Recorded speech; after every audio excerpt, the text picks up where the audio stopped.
ಕುಕ್ಕೆ ಸುಬ್ರಹ್ಮಣ್ಯ ಬಸವನ ಮೂಲೆಗೆ ನಂದಿ ರಥಯಾತ್ರೆ ಆಗಮಿಸಿತು. ಸಾರ್ವಜನಿಕರು ರಥವನ್ನು ಸ್ವಾಗತಿಸಿದರು. ಅಧ್ಯಕ್ಷ ವೆಂಕಟ್ ವಲಳಂಬೆ, ಜಯಪ್ರಕಾಶ್ ಕುಜುಗೋಡು ಮತ್ತಿತರರು ಉಪಸ್ಥಿತರಿದ್ದರು. ಕೆ ಪುರಪ್ರವೇಶ ಮಾಡಲಿದೆ. ಶೋಭಾಯಾತ್ರೆ ನಡೆಯಲಿದೆ. ನಾಳೆ ಸಮಯ 3:45ರಿಂದ ಶಾಸ್ತ್ರಿ ವೃತ್ತದಿಂದ ಶೋಭಾಯಾತ್ರೆ ನಡೆದು ಸುಳ್ಯ ಶ್ರೀ ಚೆನ್ನಕೇಶವ ದೇವಸ್ಥಾನದ ಮುಂಭಾಗದಲ್ಲಿ ಮಾರ್ಚ್ 5ರಿಂದ ಸಭಾ ಕಾರ್ಯಕ್ರಮ ನಡೆಯಲಿದೆ. ದಾಸಾಧ್ಯಕ್ಷರು, ರಾಷ್ಟ್ರೀಯ ಗೋಸೇವಾ ಸಂಸ್ಥಾನ್ ಟ್ರಸ್ಟ್, ಶ್ರೀ ರಾಜೇಶ್ ನ್ಯಾ ಕೋಳಿಪಾಡಿ ಒಗ್ಗೂರು ಫಾರ್ಮ್, ಮಾನ್ಯ ಶಾಸಕರು ಬಂಟ್ವಾಳ ವಿಧಾನಸಭಾ ಕ್ಷೇತ್ರ ಕಾರ್ಯಕ್ರಮದಲ್ಲಿ ಭಾಗವಹಿಸಲಿದ್ದಾರೆ. ಕುಕ್ಕೆ ಸುಬ್ರಹ್ಮಣ್ಯ ಬಸವನ ಮೂಲೆಗೆ ನಂದಿ ರಥ ಆಗಮನ, ಸಾರ್ವಜನಿಕರಿಂದ ಸ್ವಾಗತ.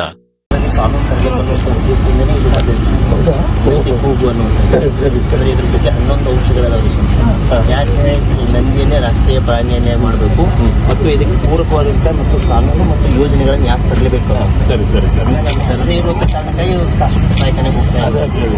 ಈಗ ರೈತನ ಆಸ್ತಿ ರೈತನ ಮನೆಯೊಳಗೆ ಉಳಿಬೇಕು ಆ ನಿಟ್ಟಿನಲ್ಲಿ ಇರೋದು ನಮ್ಮ ರಚನೆ ಮಾಡ್ತಾ ಇದ್ದೀವಿ.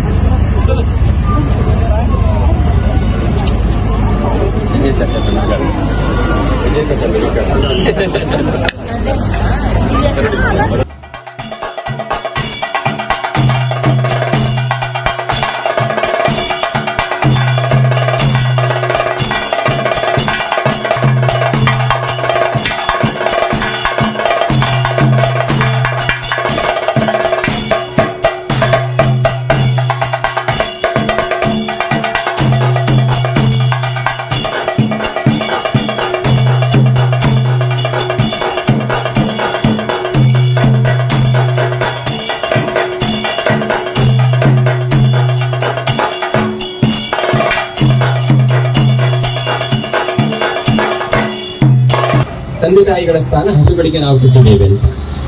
ಯಾಕೆಂದ್ರೆ ಬಾಲ್ಯದಲ್ಲಿ ಬಿಟ್ಟರೆ ಇಡೀ ಜೀವನದಲ್ಲಿ ನಮಗೆ ಆಹಾರ ಕೊಡುವುದು ಹಸು. ವಿಶೇಷವಾಗಿ ಹಾಲು ಮಾತ್ರ ಅಲ್ಲದೆ ಈ ಭೂಮಿಯ ಫಲವತ್ತತೆಯನ್ನು ಕಾಪಾಡಿ ಸಸ್ಯಲೋಕಕ್ಕೆ ಕೊಡುಗೆ ಕೊಡುವಂತಹದ್ದು ಗೋವುಗಳು ಹೊರತು ಬೇರೆ ಯಾವುದರಿಂದ ಇದು ಸಾಧ್ಯ ಇಲ್ಲ. ಇವತ್ತು ನಾವೆಲ್ಲ ಕೆಮಿಕಲ್ ಅಥವಾ ರಾಸಾಯನಿಕ ಗೊಬ್ಬರಗಳನ್ನು ಹಾಕುವುದರ ಮೂಲಕ ಭೂಮಿಯನ್ನು ಕಲುಷಿತಗೊಳಿಸಿದ್ದೇವೆ. ವೇಗವಾಗಿ ಉತ್ಪತ್ತಿಯನ್ನು ಪಡೆಯಬೇಕು ಎಂಬ ಕಾರಣಕ್ಕೆ ದೀರ್ಘಕಾಲಿಕವಾಗಿರತಕ್ಕಂತಹ ಸಂಪತ್ತನ್ನು ಪಡೆದುಕೊಳ್ಳುವಂತಹ ಪರಿಸ್ಥಿತಿ ನಮ್ಮ ಈ ಭೂಮಿಯಲ್ಲಿ ನಡೀತಾ ಇದೆ. ಯಾಕೆಂದ್ರೆ ಎಲ್ಲ ಆಹಾರಗಳು ಕೂಡ ವಾಣಿಜ್ಯೀಕರಣವಾಗಿರುವುದರಿಂದ, ಲಾಭದಾಯಕ ದೃಷ್ಟಿಯಿಂದಲೇ ಬೆಳೆಯುವುದರಿಂದ ವಿಷಮುಕ್ತವಾದ ಆಹಾರದ ಸೇವನೆಯೇ ನಮ್ಮ ಜೀವನದ ಭಾಗವಾಗಿದೆ. ಹಾಗಾಗಿ ವಿಷಮುಕ್ತವಾದ ಆಹಾರವನ್ನು ಸೇವೆ ಮಾಡಬೇಕು ಅಂತ ಹೇಳಿದ್ರೆ ಭಾರತ ಸಂಪದ್ಭರಿತವಾದ ರಾಷ್ಟ್ರವಾಗಿ ಯಾವತ್ತೂ ಉಳಿಬೇಕೆಂದರೆ ಗೋ ಸಂಪತ್ತು ನಿಜವಾದ ಸಂಪತ್ತು. ಹಾಗಾಗಿ ಗೋವಿನ ಸಂರಕ್ಷಣೆ, ಆ ಮೂಲಕ ಭಾರತವನ್ನು ಸಂಪದ್ಭರಿತವಾದ ರಾಷ್ಟ್ರವನ್ನು ಮಾಡುವುದು ಮತ್ತು ರಾಷ್ಟ್ರೀಯವಾದ ಪ್ರಾಣಿ ಎಂಬ ಘೋಷಣೆಯೊಂದಿಗೆ ಗೋವುಗಳ ಸಂರಕ್ಷಣೆಗೆ ಆದ್ಯತೆಯನ್ನು ಕೊಡುವಂತಹದ್ದು ಎಲ್ಲರ ಆದ್ಯ ಕರ್ತವ್ಯ. ಆ ನಿಟ್ಟಿನಲ್ಲಿ ಗೋವಿನ ಸಂರಕ್ಷಣೆಗೆ ಜಾಗೃತಿಯನ್ನು ಉಂಟು ಮಾಡಲಿಕ್ಕೆ, ಗೋ ಉತ್ಪನ್ನಗಳನ್ನೇ ಬಳಸಿ ಆ ಮೂಲಕ ಆರೋಗ್ಯವನ್ನು ಕಾಪಾಡಿಕೊಳ್ಳಲಿಕ್ಕೆ ಮತ್ತು ಭೂಮಿಯ ಫಲವತ್ತತೆಯನ್ನು ಸದಾ ಕಾಪಾಡಿಕೊಳ್ಳಲಿಕ್ಕೆ, ಭೂಮಿಯನ್ನು ಸಂಪದ್ಭರಿತವನ್ನಾಗಿ ಮಾಡಲಿಕ್ಕೆ ಗೋವಿನ ಹೊರತು ಬೇರೆ ಯಾವುದೇ ಮಾಧ್ಯಮ ನಮಗಿಲ್ಲ. ಆ ಕಾರಣಕ್ಕೆ ಗೋವಿನ ಸಂರಕ್ಷಣೆ ಮತ್ತು ಗೋ ಉತ್ಪನ್ನಗಳ ಸ್ವೀಕಾರ, ಆ ಮೂಲಕ ಜಾಗೃತಿಯನ್ನು ಉಂಟು ಮಾಡಲಿಕ್ಕೋಸ್ಕರ ಇವತ್ತು ನಾವು ನೋಡುವ ಹಾಗೆ ಗೋವಿನ ಮೇಲೆ ತುಚ್ಛ ಭಾವನೆ, ಅದನ್ನು ತಿರಸ್ಕಾರ ಮಾಡುವುದು, ಅದನ್ನು ಯಾರ್ಯಾರಿಗೂ ಮಾರುವುದು, ಆ ಮೂಲಕ ಗೋಮಾಂಸದ ಉತ್ಪತ್ತಿ ಮತ್ತು ಅದರ ರಫ್ತು, ಅದರ ಉಪಯೋಗ ಮಾಡುವಂತಹ ಪರಿಸ್ಥಿತಿ ನಾವಿದ್ದೇವೆ. ಇಂಥದ್ದನ್ನು ಬಲವಾಗಿ ಖಂಡಿಸಬೇಕಾದ ಪರಿಸ್ಥಿತಿ ಕೂಡ ನಮ್ಮ ಮುಂದೆ ಇದೆ. ಈ ಎಲ್ಲ ಕಾರಣಕ್ಕೋಸ್ಕರ ಗೋವಿನ ಸಂರಕ್ಷಣೆಯ ಮೂಲವಾಗಿ ಉದ್ದೇಶಿಸಿಕೊಂಡು ನಂದಿ ರಥಯಾತ್ರೆ ಎಂಬುದು ಎಲ್ಲ ಕಡೆ ಕರ್ನಾಟಕದಾದ್ಯಂತ ಸಂಚಾರ ಮಾಡಿಕೊಂಡಿದೆ. ಇವತ್ತು ಸುಬ್ರಹ್ಮಣ್ಯಕ್ಕೆ ಬಂದದ್ದು ನಮಗೆ ತುಂಬಾ ಸಂತೋಷ ಆಗಿದೆ. ಈ ಕ್ಷೇತ್ರದ ಜನರೆಲ್ಲರೂ ಕೂಡ ಅತ್ಯಾದರದಿಂದ ಈ ರಥಯಾತ್ರೆಯನ್ನು ಸ್ವಾಗತಿಸಿ ವಿಶ್ವ ಹಿಂದೂ ಪರಿಷತ್ತು, ಸ್ವಯಂ ಸೇವಕ ಸಂಘಗಳು ಮತ್ತು ಇನ್ನಿತರ ಹಿಂದೂ ಧರ್ಮದ ಮೇಲೆ ನಿಷ್ಠೆ ಇರತಕ್ಕಂಥ ಎಲ್ಲ ಸಂಘಟನೆಗಳ ಸಹಯೋಗದೊಂದಿಗೆ ಈ ಕಾರ್ಯಕ್ರಮ ಇವತ್ತು ಇಲ್ಲಿ ನಡೀತಾ ಇದೆ. ಎಲ್ಲ ನಮ್ಮಲ್ಲಿ ಗೋವಿನ ಜಾಗೃತಿ ಉಂಟಾಗಿ ಗೋ ಸಂರಕ್ಷಣೆಗೆ ಬೇಕಾಗಿರತಕ್ಕಂತಹ ಪ್ರಗತಿಪರವಾದ ಚಿಂತನೆ ನಮ್ಮಲ್ಲಿ ಮೂಡಿ ಅಂತ ಹೇಳ್ತಾ ಈ ಭಕ್ತಿ ರಥಯಾತ್ರೆಗೆ ಅಥವಾ ಗೋ ರಥಯಾತ್ರೆಗೆ ಸ್ವಾಗತವನ್ನು ಸಮರ್ಪಿಸುತ್ತಾ ನಮ್ಮ ಮಾತನ್ನು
ಇದರ ಆಶ್ರಯದಲ್ಲಿ ಕರ್ನಾಟಕ ರಾಜ್ಯಾದ್ಯಂತ ಅಣ್ಣ ಬರಿಕಬಲ್ಲೆ ಅಣ್ಣ ಬರಿಕಬಲ್ಲೆ ಡಿಸೆಂಬರ್ 31ನೇ ತಾರೀಕು ಮಂಗಳವಾರ ಮುಂದಿನ ಮಾರ್ಚ್ 29ನೇ ತಾರೀಕು ಶನಿವಾರದ ತನಕ ನಂದಿ ರಥಯಾತ್ರೆ